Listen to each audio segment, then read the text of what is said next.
did I get started?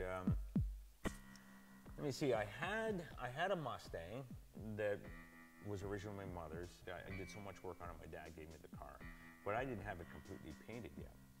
And my brother was also working on an MG, little sports car. He had it all ready to paint, and my sister had a boyfriend who was a painter, a car painter.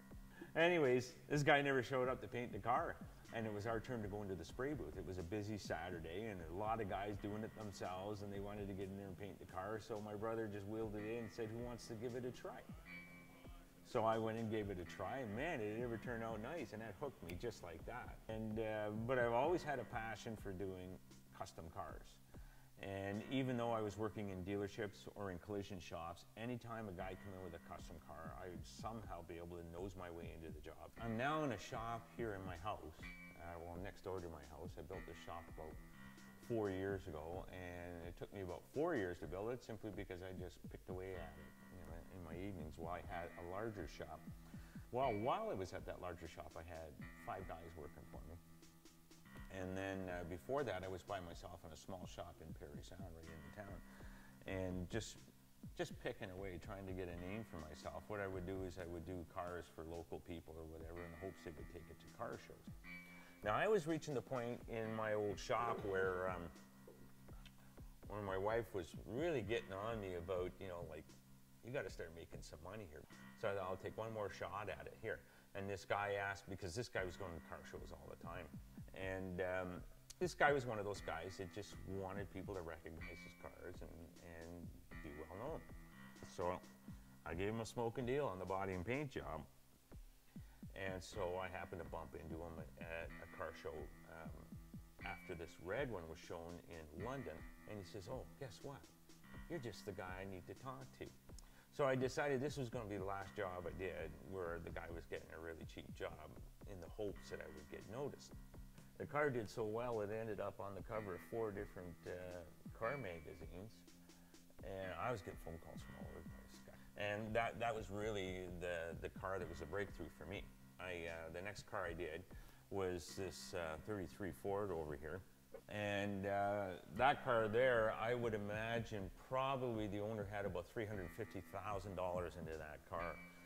This one here competed at the top level down in Detroit for an award called the Riddler Award. We got down to that car show there and thought we had a really good chance with the competition because as the cars come in, there's like 1,800 cars at this show.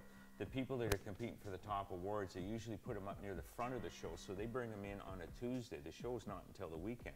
And we were one of those people that came in on the Tuesday, so we got the cars, started setting it up and everything, and we could see the cars as they were coming in and going, well, that one's not a competitor. Oh, that one's not a competitor. And so we're all set up and we're all ready to go, and we're thinking this is really cool, nobody's gonna come close to us. And then this trailer comes in with 2 axles. I don't know if you've heard of Chip Foose. There's a picture of him up there on that poster up there. He's the guy that designed the Dodge Prowler. He had a TV show for the longest time called Overhauling.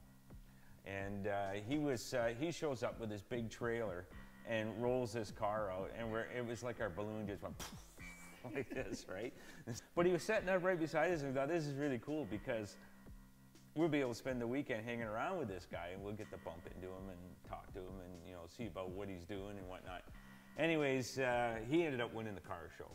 They spent a fortune on the car. It was absolutely beautiful. He was going to compete for the same award that we did with the Ford here, and he was all ready to go. One of the things that's important about competing for that award, the Riddler Award in Detroit, is the car has to be able to drive forward, backward, turn left and right, and stop.